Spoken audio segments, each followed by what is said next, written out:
2020년 마지막 주일을 야고보서의 말씀을 주신 하나님을 찬양하지 않을 수 없습니다.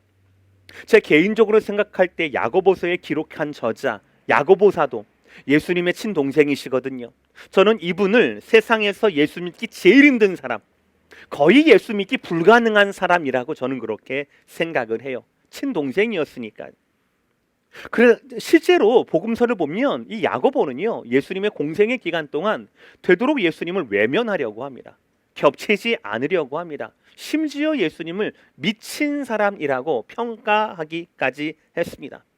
그랬던 사람이 사도로 변화가 되었어요. 온전한 하나님의 은혜고 역사이지요.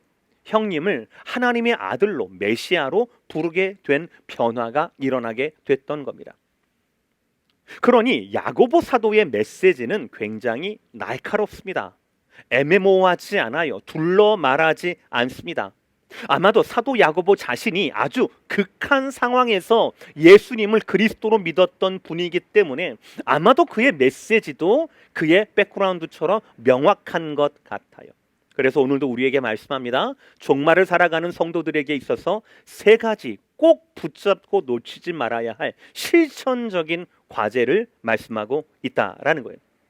2020년 마지막 주일, 이 분명한 세 가지 메시지를 통하여서 우리 모두가 이 혼란한 시대에 분명한 믿음을 가지고 살아갈 수 있는 그런 분명한 성도가 되시기를 주님의 이름으로 축복합니다. 첫 번째 말씀은 이겁니다. 따라합시다. 소망으로 인내하십시오. 자, 여러분, 눈에는 사랑의 눈길을 장착하시고요, 말에는 부드러움을 가지시고 손짓을 하시면서 세 분 이상 소망으로 인내하십시오. 시작. 소망으로 인내하십시오. 한 분, 두 번째, 소망으로 인내하십시오. 우리 차에 계신 분들 소망으로 인내하십시오. 아멘. 오늘 본문 7절과 8절이에요. 우리 다 함께 읽겠습니다. 시작. 그러므로 형제들아, 주께서 강림하시기까지 길이 참으라. 보라, 농부가 땅에서 나는 귀한 열매를 바라고 길이 참아 이른 비와 늦은 비를 기다리나니 너희도 길이 참고 마음을 굳건하게 하라. 주의 강림이 가까우니라. 아멘. 이 7, 8절 말씀에 길이 참으라, 길이 참으라 세 번 나와요. 그리고 마음을 굳건하게 하라, 이 말씀도 나오죠. 그런데 이 두 가지 말씀이 모두가 다 성도의 인내에 대해서 말씀해요. 근데 저는요, 인내해라, 인내해라, 길이 참으라 이 말씀보다 오늘 말씀에서 더 중요한 포인트로 잡은 것은 이 인내의 이유입니다. 뭐라고요, 여러분? 인내보다 더 중요한 것이 뭐라고요? 인내의 이유라고요. 우리가 원래부터 좀 추위에 강한 사람이 있잖아요. 또 더위에 강한 사람이 있어요. 그렇죠? 그럼 그 사람은 추울 때 잠바 안 입고 있으면 인내하는 겁니까? 아니에요. 그냥 그거는 추위에 강한 사람이에요. 체질이 그런 겁니다. 약 사 먹을 돈이 없어서 병들었음에도 불구하고 이렇게 참는 것, 그게 인내한 겁니까? 아니요. 그건 무능력한 거예요. 성격이 둥글둥글둥글 해가지고 남들한테 받는 이야기들이 상처가 안 되는 것, 그런 사람 있잖아요. 무난한 사람들. 인내하는 겁니까? 아니에요. 그 사람 성격이 그런 거예요. 성경에서 말씀하고 우리가 붙잡아야 할 인내는 바로 뭐냐면 이유가 더 중요한 거예요. 참는 것 자체가 선하기 때문이 아니에요. 오늘 말씀 두 번 강조합니다. 주님의 강림이 가깝기 때문이다. 주님의 강림이 가깝기 때문에 성도는 인내해야 한다. 길이 참아야 한다. 마음을 굳건히 해야 한다라고 말씀하고 있어요. 7, 8절에 보시면 마치 농부가 그 땅에서 열매를 바라보며 인내하듯이, 농부가 무엇 때문에 1년 동안 땀을 흘립니까? 아무것도 변화가 없는 밭 같은데. 왜요? 1년 뒤에는 반드시 추수 때에 이곳에 곡식이 가득할 것, 그것을 바라보면서 오늘을 참는 거예요.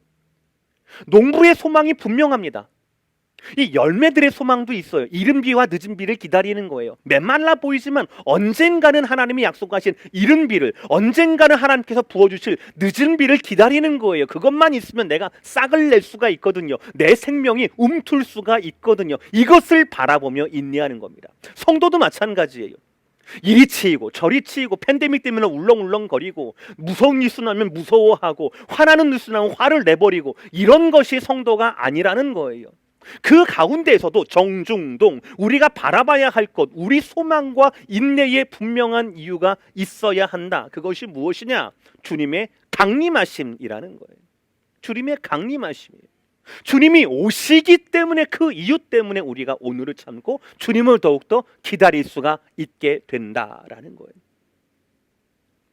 오늘 본문 7절의 말씀은요, 그러므로 형제들아라고 시작을 해요. 그러니까 그러므로라고는 접속사가 뭐예요? 그 앞에 문맥 결론처럼 그러므로 다다다 이렇게 되는 거잖아요. 그러니까 잠깐 1절부터 6절까지를 우리가 보는 것이 오늘 말씀을 더욱더 우리가 명확하게 해석할 수가 있게 됩니다. 오늘 본문 야고보서 5장 1절부터 6절까지 이 말씀, 본문 전에 이 말씀은요, 부자들에 대한 경고예요. 5장 1절 말씀입니다. 들으라 부한자들아, 너희에게 임할 고생으로 말미암아 울고 통곡하라.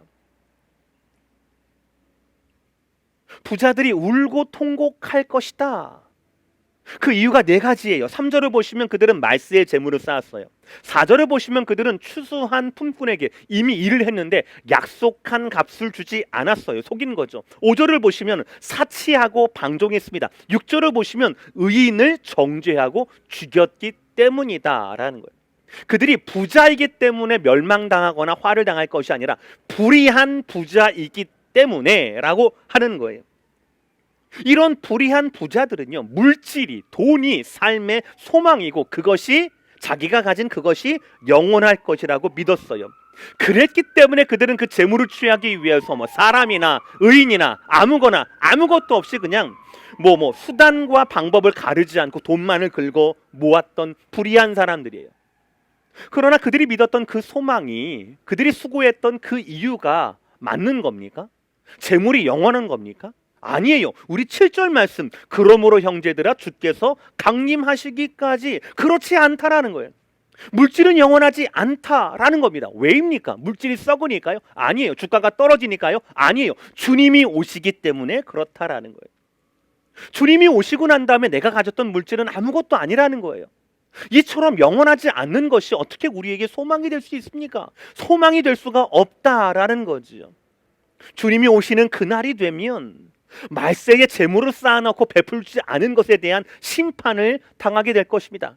주님이 오시는 그날이 오게 되면 삭슬 속여가지고 품꾼들을 내가 속였던 것, 그들 편에, 약자의 편에 주님이 서시게 될 것입니다.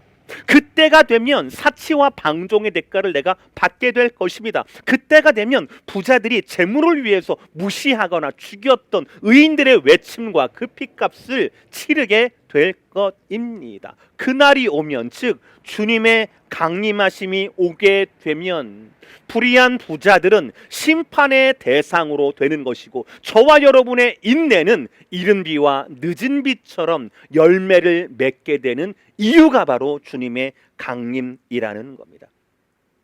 이 주님의 오심, 강림이라고 하는 것은요, 야고보서에만 말씀하는 게 아니에요.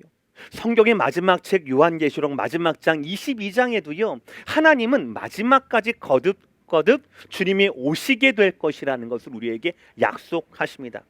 요한계시록 22장 7절, 보라 내가 속히 오리니, 이 예언의 말씀을 지키는 자는 복이 있다. 22장 12절 말씀, 보라 내가 속히 오리니 내게 줄 상이 내게 있어 각 사람에게 그가 행한 대로 갚아주리라. 22장 20절 말씀, 내가 진실로 속히 오리라 하시거늘 아멘. 주 예수여 오시옵소서. 할렐루야. 거듭 말씀하세요. 조금 있으면 갈게. 내가 속히 오리니, 진실로 내가 속히 오리니 라고 말씀하고 있어요.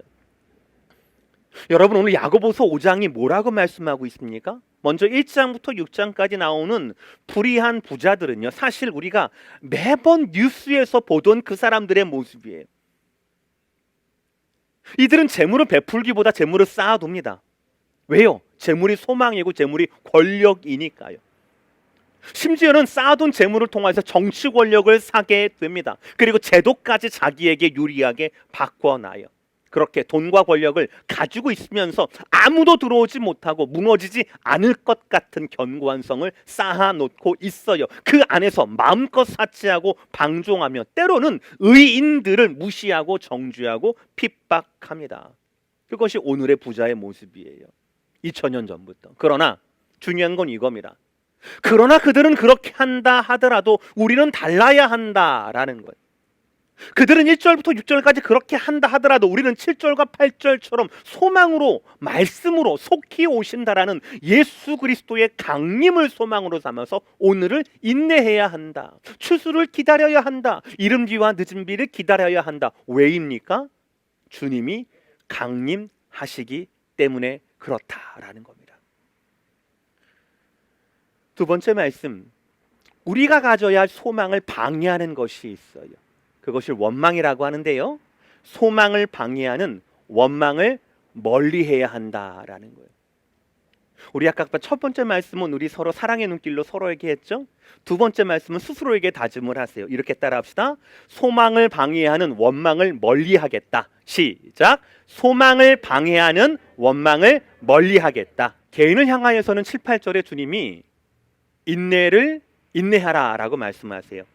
주님 오실 날을 소망하며 인내해야 한다라고 말씀하세요. 그리고 9절의 말씀에서는 공동체를 향하여서 형제들아 서로라고 말씀하시면서 공동체를 향하여 원망하지 말라라고 말씀을 하세요. 야고보서를 보면은요, 형제들아라는 이 말씀이 15번이나 등장을 합니다.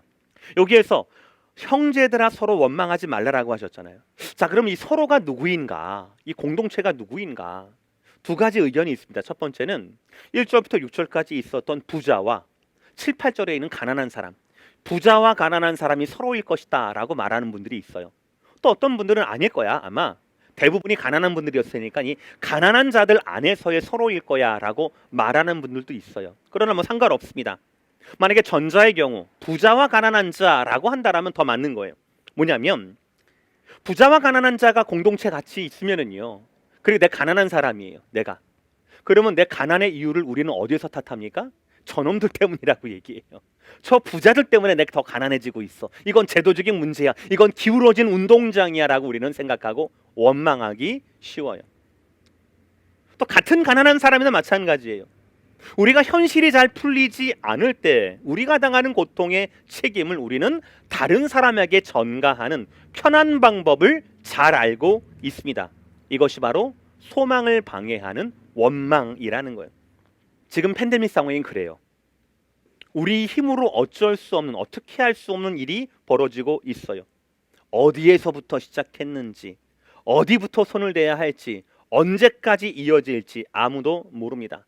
그러나 한 가지만큼은 우리가 대동단결해서 일치단결해서 그 한 가지에 우리의 에너지를 다 쏟고 있어요. 그게 바로 뭐예요? 원망이에요. 뉴스 나오면 밑에 댓글로 원망이 똑같아요. 중국에서 이 바이러스가 나왔으니까 중국이 책임져야 한다라고 이야기를 합니다. 어떻게 책임집니까?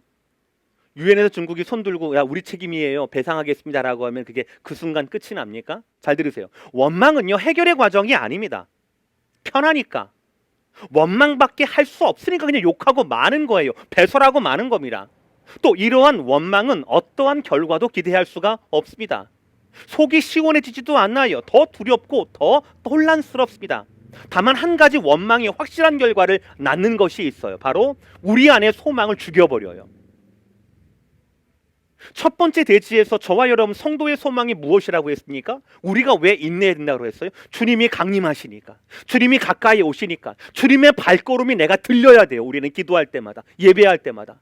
근데 우리 안에 원망이 있잖아요. 그러면 그 발걸음 못 들어요. 우리는 다른 사람 욕하느라고, 정죄하느라고, 댓글 다느라고, 욕하느라고 못 듣는다고요. 그 주님을. 오늘 9절 말씀 보세요. 형제들아 서로 원망하지 말라. 조심하세요. 그리하여야, 즉 원망하지 말아야 심판을 면하리라. 보라, 심판주가 문 밖에 서 계시니라. 7, 8절에 인내하라라는 개인윤리와 9절에 서로 원망하지 말라라고 하는 집단윤리는 달라요. 개인은 인내해야 하고 공동체 안에서는 원망하지 말아야 합니다. 그러나 놀라운 사실은 그 인내해야 할 이유도 원망하지 말아야 할 이유도 개인 윤리도 집단 윤리도 똑같은 이유가 있다라는 거예요. 주님 때문이라는 거예요. 주님께서 심판주로 문 밖에 서 계시기 때문에 우리는 원망하지 말아야 합니다. 우리가 원망하지 말아야 할 이유는 우리의 분석이나 우리의 논리가 틀려서가 아니에요. 주님 때문이라는 거예요. 주님이 문 밖에 서 계시기 때문에 그렇다라는 거예요. 여러분 저를 보세요. 너무 중요한 말씀이에요. 7, 8절에서 우리에게 인내하라고 하셨잖아요. 그때 주님의 모습은 어떤 모습이에요? 주님이 강림하신다, 강림하신다. 어떤 모습으로 오는 겁니까? 기다렸던 농부에게 수많은 소출을 주시는 은혜의 주님이에요. 기다렸던 곡식들에게 이른 비와 늦은 비를 주시는 은혜의 주님의 모습으로 주님이 오신다라고 7, 8절에 말씀하고 있거든요. 근데 9절에서는요. 우리에게 원망하지 말아라. 그리하지 않으면 서로 원망하지 마라. 그리하지 않으면 심판의 주로 오신다. 주님이 오시는데 어떤 모습으로 오십니까? 원망하는 자들에게는 심판의 주님으로 오신다라고 해요. 아까 인내하라 7, 8절은 경고의 말씀이 아니었어요. 그러나 지금 원망하지 말라라는 말씀은 분명한 경고의 말씀이에요. 그러나 우리는 어떻습니까? 우리는 너무나 쉬우니까 원망해요. 편하니까 원망합니다. 원망하지 않으면 내 이 응어리를 이렇게 부술 수가 없으니까 원망해요. 주님은 우리에게 믿음을 가지고 인내하라라고 하시는데 그게 너무 어려워요. 너무 멀어요. 그러니까 편하고 가기 쉬운 원망을 한단 말이에요. 표현하든 표현하진 않든. 팬데믹의 상황 주님이 주관하시겠지. 주님의 섭리를 기대해야지 라고 하는 것이 7, 8절에 주님이 우리에게 원하시는 윤리예요. 우리 그렇게 살아가야 돼요. 그런데 우리는 어떻게 살아갑니까? 원망하는 게 더 편해요. 뭐라고 원망합니까? 뉴스를 보면서 나는 우리는 한국 사람은 꼼짝도 안 하고 집에만 있는데 수백만 사람들이 비행기 타고 어디 가고 스키 타러 가고 여행 가고 차 타고 타주러 가고 이러니 안 되지라고 하면서 그들을 원망하는 모습 보이지 않습니까? 국민들한테는 주민들한테는 모임을 하지 말라, 교회 모이지 말라라고 얘기하면서 자기 와이너리에서는 파티에서는 생일 파티하면서 하는 정치가들 보면은 막 부하가 끌어오르지 않습니까? 저는 안 끌어온다라고 말씀드렸어요. 그런 사람 보면 화가 나고 원망하지 않습니까? 일리는 지적이에요. 상식적으로도 틀리지 않습니다.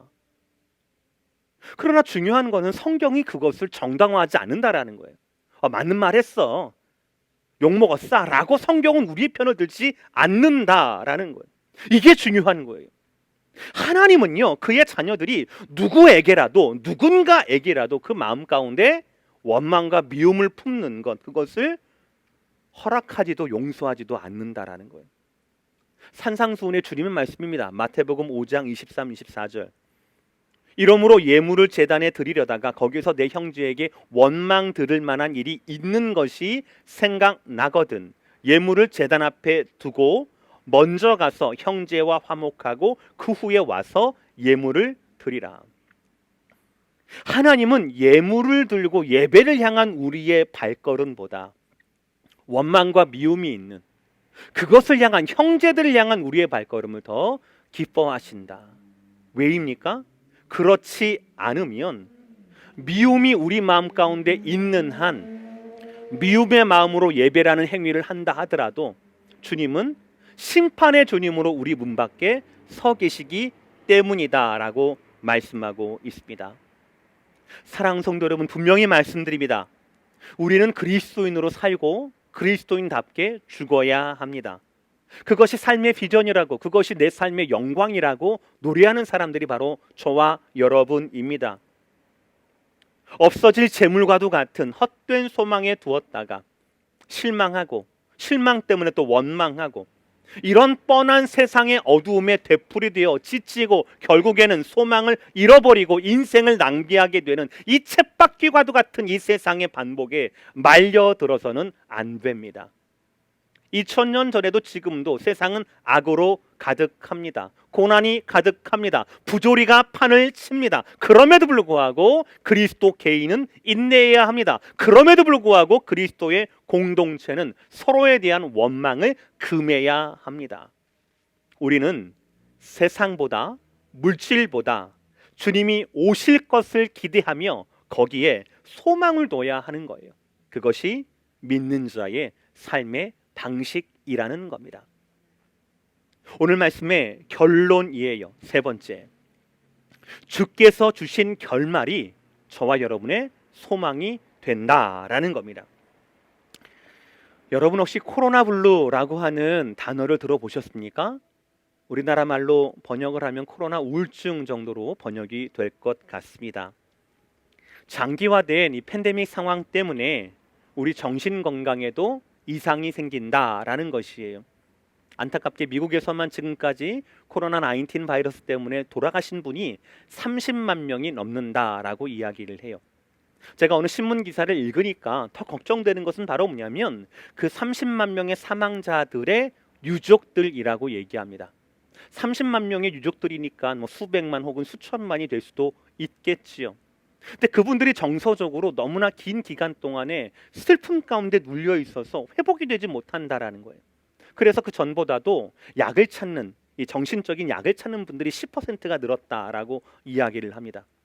의료진들이 걱정하는 것은 이 팬데믹이 너무 장기화되기 때문에 그렇다라는 거예요. 보통 우리가 사랑하는 사람하고 이어지고 헤어지고 사랑했던 사람하고 이별하는 그 상처와 아픔 어떻게 회복이 됩니까? 사랑했던 사람과의 그 아픔은요, 나를 사랑해주는 사람으로 말미암아 그 사랑으로 그 위로로 말미암아 메이크업이 되는 거예요. 내가 위로를 받으면서 사랑을 받으면서 메이크업이 돼요. 또 두 번째가 있죠. 시간이 약이라는 말이 있잖아요. 더 바쁜 내 일상으로 들어가서 내가 그것을 아예 없을 수는 없겠죠. 슬픔이라고 하는 거지. 그런데 더 엷어지면서 그 슬픔을 내가 삭힐 수 있게끔 내 일상이 회복이 되면 그러면 이제 내 슬픔이 내 견딜 수 있게 되는 거예요. 근데 팬데믹이라는 상황이 아주 고약하게도 사랑했던 사람하고 이별을 했는데요. 나를 사랑해줄 사람하고 내가 만날 수가 없게 되는 거예요. 위로를 받을 길이 없게 되는 겁니다. 더욱더 고립이 되는 거예요. 그리고 내 일상으로 돌아가서 내 바쁘게 직장 생활도 하고 모두 하고 마도 하고 하면서 사람 만나고 막 그래야 되는데 그래야 이렇게 막 잊혀지게 되는데 그것도 안 되는 거예요. 더욱더 외롭게 되고 더욱더 고립되고 돼서 그래서 결국에는 사랑했던 사람과 이별하게 됐던 그것만 남게 되는 거예요. 그 감정에 매몰되는 것, 이것을 코로나 블루라고 이야기를 해요.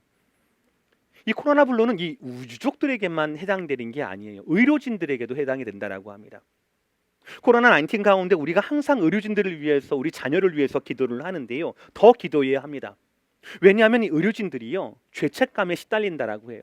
내가 좀 빨리 대응을 했다라면 내가 좀 정성스럽게 했다라면 치료법을 다른 거로 했다라면 살릴 수 있었는데라고 하는 그 죄책감에 시달린다라고 합니다. 동시에 뭐냐면 저 사람처럼 혹시 나 때문에 우리 가족이 또 피해당하는 거 아니야? 라고 하는 그런 두려움 가운데 있다라고 해요.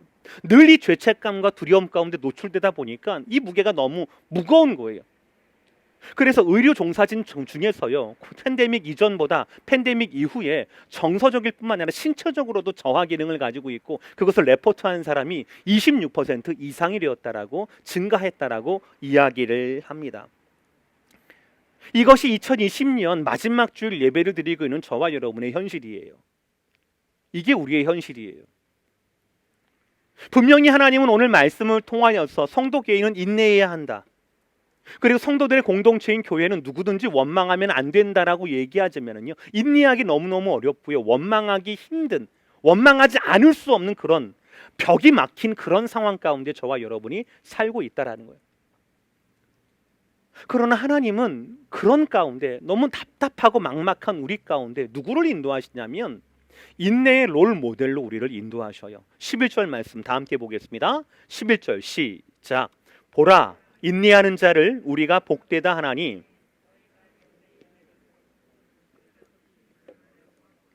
주는 가장 자비하시고 긍휼히 여기시는 이시니라. 너희가 욥의 인내를 들었고 주께서 주신 결말을 보았거니와 라고 말씀하고 있어요.